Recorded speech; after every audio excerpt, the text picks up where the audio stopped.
Welcome back. We'll see what is Hive today. Hive. Hive is a platform used to develop SQL type scripts to do MapReduce operations. So generally we perform some command line operations in big data to perform MapReduce job. Alternate to that, we can have Hive to perform data retrieval operations using SQL type scripts. We'll see what is Hive. Hive is a data warehouse infrastructure tool to process structured data in Hadoop. So this is we can perform our operations on structured data. It resides on top of Hadoop to summarize big data and makes querying and analyzing easy. Initially, Hive was developed by Facebook.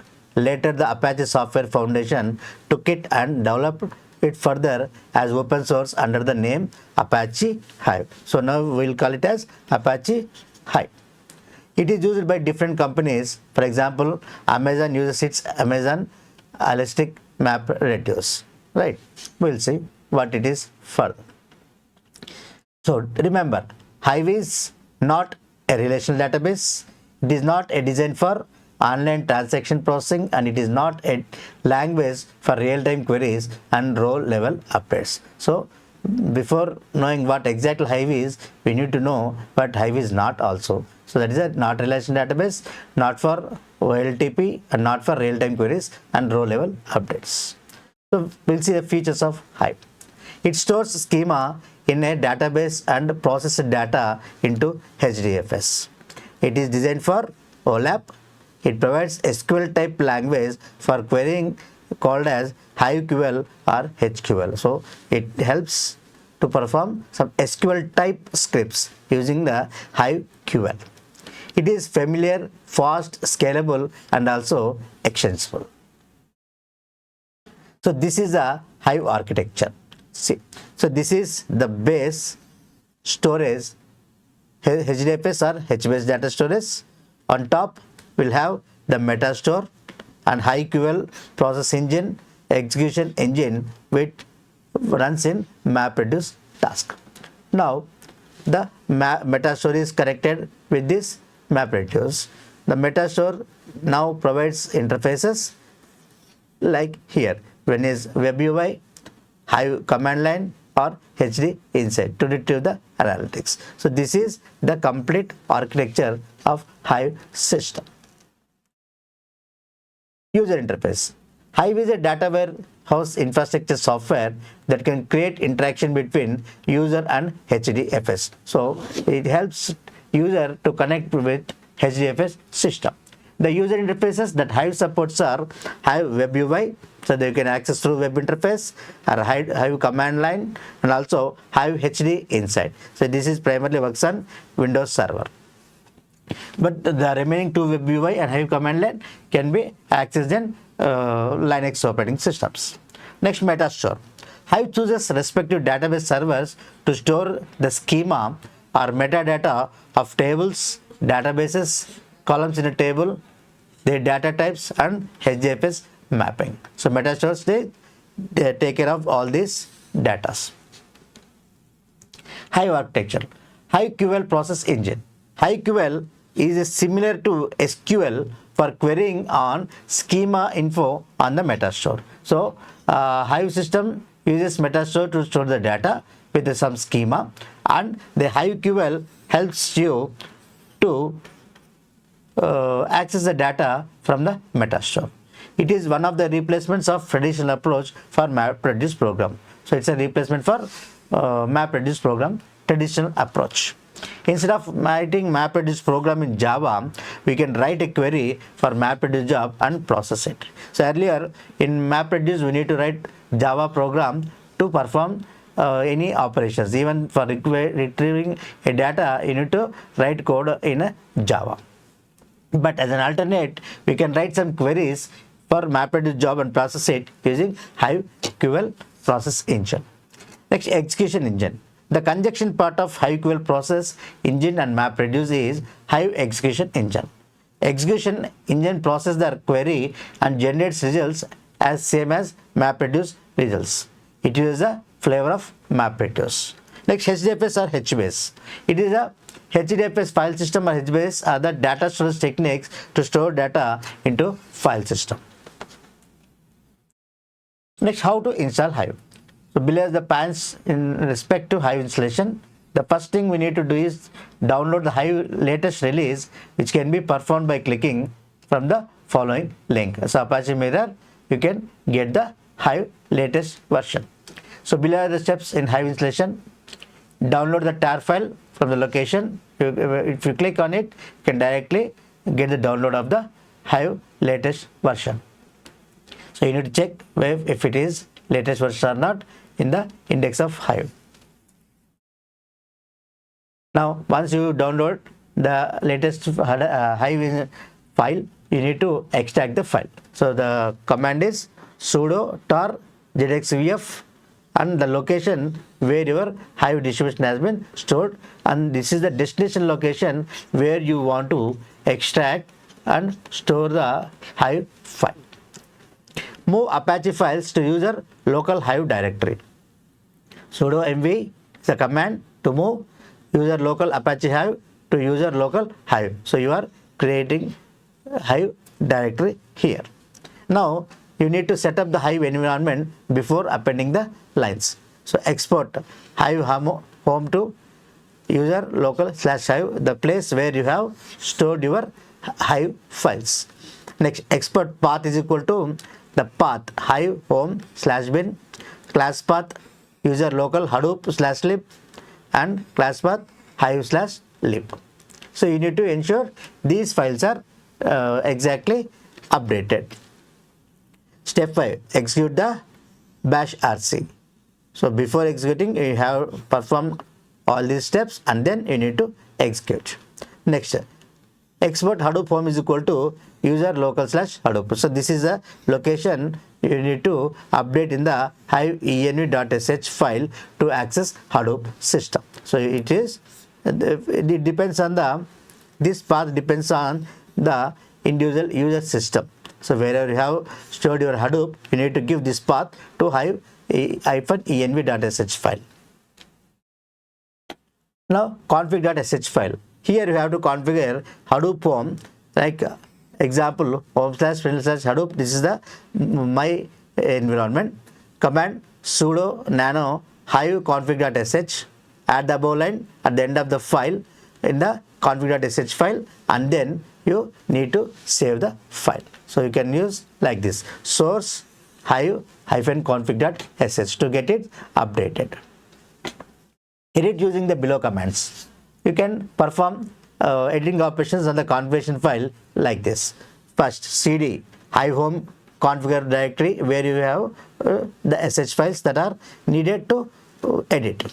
cp hive.sh.template as hive-env.sh. So you need to copy another copy of this file with the name hive-env.sh. Now to verify the Hive is installed or not, use command hive version. See here, a Hive version enters the Hive shell, which means the Hive is installed. So if you run the command hive-version, then it takes to you the Hive command prompt. If you enter this shell, it is ensured that you have installed the Hive successfully. Now how to run the Hive, we'll see. Writing a Hive script. To write the Hive script, the file should be saved with the .sql extension. So to run Hive, your file should be stored with the .sql extension. Now open a terminal in your example Cloudera cdh4 distribution and give the following command to create a Hive script. Here I have taken Cloudera cdh4 as example, so I will be continuing the explanation on this whole thing. Now you need to give the command sudo gedit sample.sql. It will help you open the file to write SQL like scripts. Now on executing the above command, it will open the file with the list of all the Hive commands that need to be executed. In this script, a table will be created, described, and the data will be loaded and retrieved from the table. See, I am giving the command here. Create table product So as we write a SQL query, here product ID is equal to integer data type, product name is equal to string type, price is equal to float, category string, rows, format delimited files terminated by comma. So each and every file will be terminated with the delimiter called as comma. Here product is the table name and product ID, name, price, category are the columns of this table. Fields are terminated by comma that indicate that the columns in the input file are separated by this symbol. By default, the records in the input file are separated by a new file line.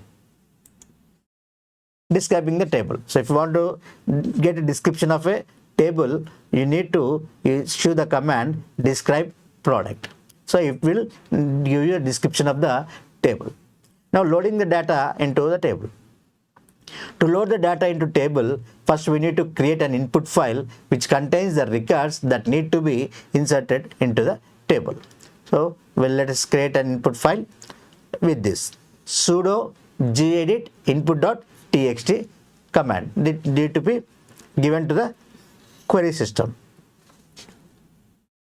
See, we have given this data into input.txt file. So example, books 25 stationery, 2 pens 10 stationery. These are some example of data that is in the input.txt file. Now retrieve the data. Select star from product. So this is similar to normal SQL query. So this above command is used to retrieve the values of all the columns present in the table. The script should be like as shown in the below image. So you need to write this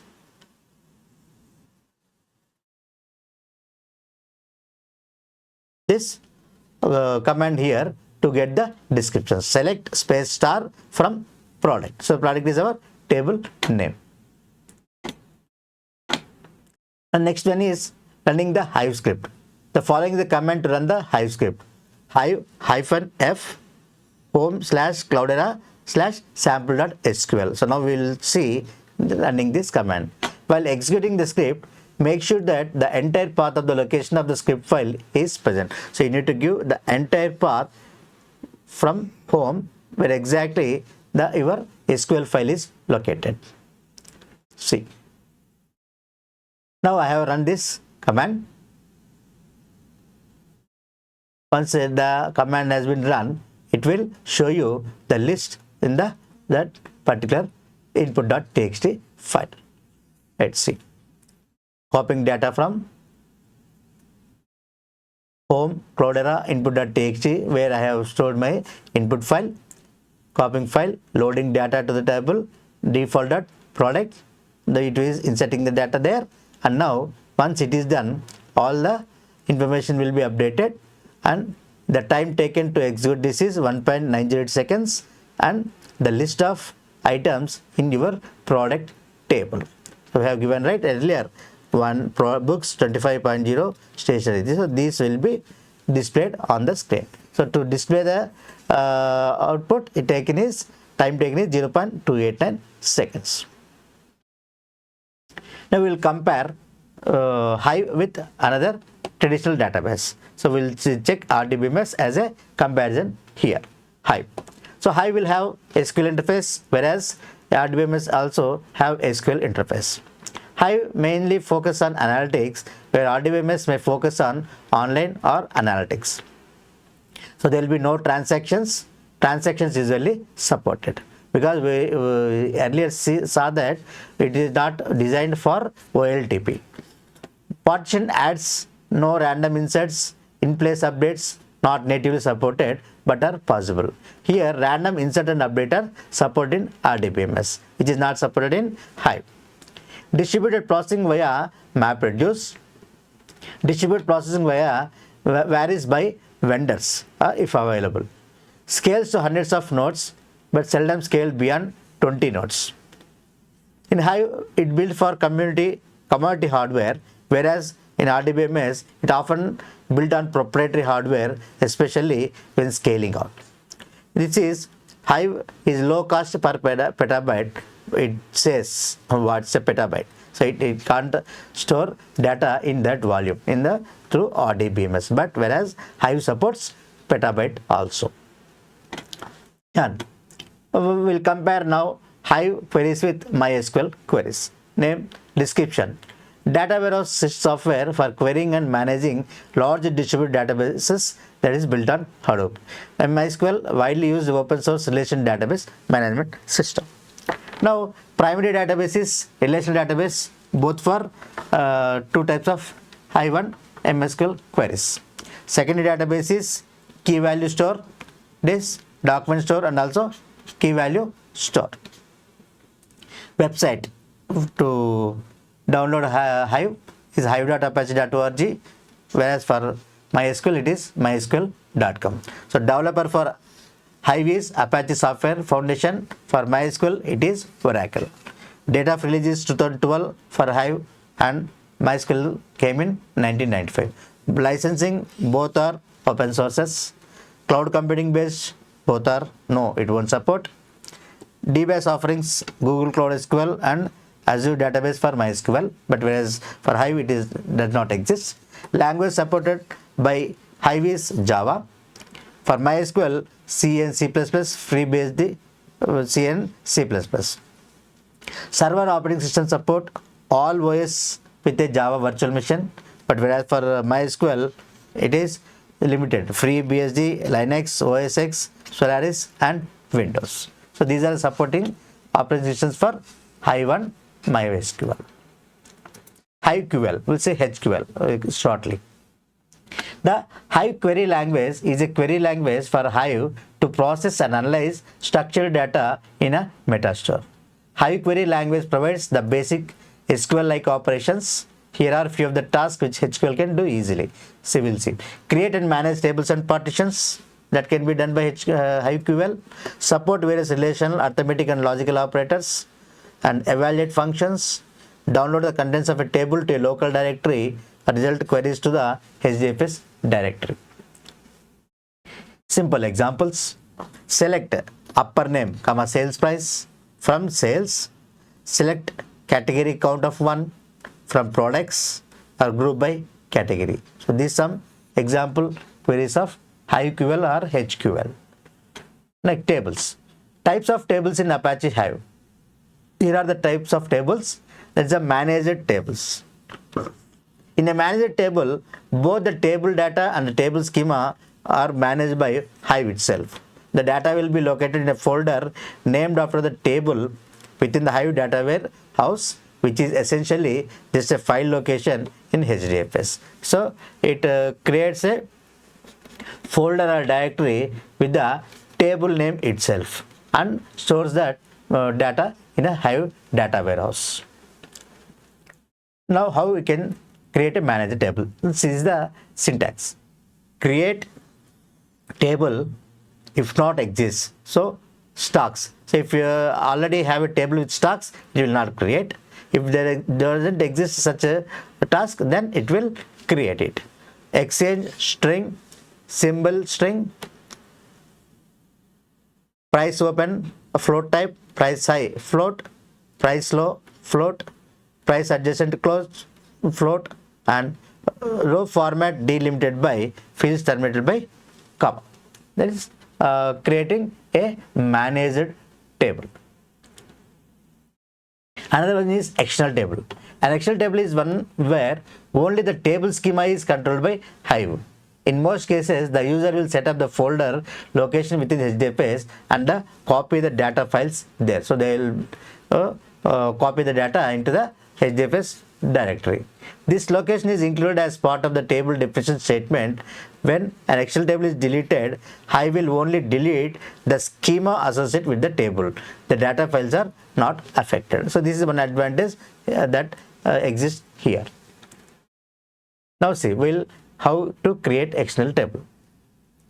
Create external table if not exists, the same stocks, that is if stocks already exist, it will not create it. If it does not exist, it creates. With the thing is external table is a name you have to give it. External table. So the remaining products we can give as its data types: exchange string, symbol string, price open float, high float, low float, price adjacent close float, row format delimited fields terminated by comma, and location is data stock. So here you will specify the location where these shall be stored. So in this example, the location is slash data slash stocks. All the data will be available or stored in this data stocks directory as we discussed earlier. Now, manage a table and external table comparison. Hive assumes that it owns the data for the manager tables, but for external tables, Hive assumes that Hive does not manage the data. If a manager data table or partition is dropped, the data and the metadata associated with the table or partition are deleted when coming to manager table. But in external table, dropping the table does not delete the data, although the metadata for the table will be deleted. So the actual data will be available even after dropping the table. For manager tables, Hive stores data into its warehouse directory. But for external tables, Hive stores the data in the location specified during creation of the table, generally not in a warehouse directory. Manager table provides ACID or transaction action support, but Excel table does not provide ACID or transaction action support. In manager table, RQ, unRQ, truncate, merge, concatenate are supported, but whereas in external table, they are not supported. In manager table, query resulting caching supported saves time, but whereas in external table, it is not supported. Now querying in Hive. See how you can query. See here, create table who underscore raw value string, table properties skip header line dot count equal to 1. So here you can create a table with this. These are the values you are creating in your table fields. Now load the data local in path. That's a where exactly these are stored into table who raw. So that is we have seen how to load the data into a table using a .txt file or a .csv file, which are separated by a comma. From who raw, insert override table who map value. So using Python also you can do this. Now for dropping the table, you need to command drop table who underscore raw. The table name shall be given as a parameter to drop the table. Now to perform select operations, select star from who, limit 12. So you are restricting your input output to 12. So by giving this, you will see only the top 12 elements from the table called as who. Retrieve only country name and population. Select country name, population from who, limit 12. So we are getting 12 country name and population details from the table WHO. Retrieve unique values. Select distinct content ID from who. So that is, if you have content IDs similar to several countries, it will now create only unique values and shows the continent ID. Filtering with where. So these are queries that are similar to MySQL queries, where you can apply some filters. Here in the example, select country name from who, where continent ID is equal to 4. That's all the countries which have the continent ID as 4 will be displayed with this command. Now this is another constraint. Select country name from who, where population is greater than 1 billion. So these are the countries which has the such population. And then select subqueries with the queue as select star from who, where content is equal to 1, select country name, population from queue. So these are subqueries that can all be used in HiveQL. So select country name, population from select star from who, where content is equal to 1, which maps with queue. So this is the output generated for this subquery. So next, you can perform join operations in using Hive also. Create table contents id int name string, insert into table. Hence, now display name of the countries. Select t1.country name as country, t2.name as continent, from who t1 join continents t2. So t2 continents shall be joined on t1, continent id is equal to t2 id. So using this, you can perform join operations which are limited to 12. Equivalent with implicit join. So all operations that you can perform on a traditional MySQL system can also be performed on HiveQL. So these are next. Unions can also be done. You can union the commands, create table countries, name string, insert over a table content, select country name, GNA from where, select star from countries with this thing. So you are performing union merges data. Here it merges data in vertical format. So you can perform query by removing duplicates also. Next, order and sorting. The difference between order by and sort by is that the first one, the sorted order is applied after the reducer, and in the second one it is applied before. So select name from countries, order by name, description, or select name from countries, sort by name, description. And this can be performed on the available data. So data aggregation can also be done. So these are some example queries that you can perform on HiveQL. So this is all about Hive, how you can install, how you can store the data, create tables, different types of tables, and how you can perform queries on the data. So you can create tables as you do in MySQL. You can insert the data, you can delete the data, and you can perform several other operations like joins, unions that you traditionally do on MySQL. So this is the Hive. Thank you.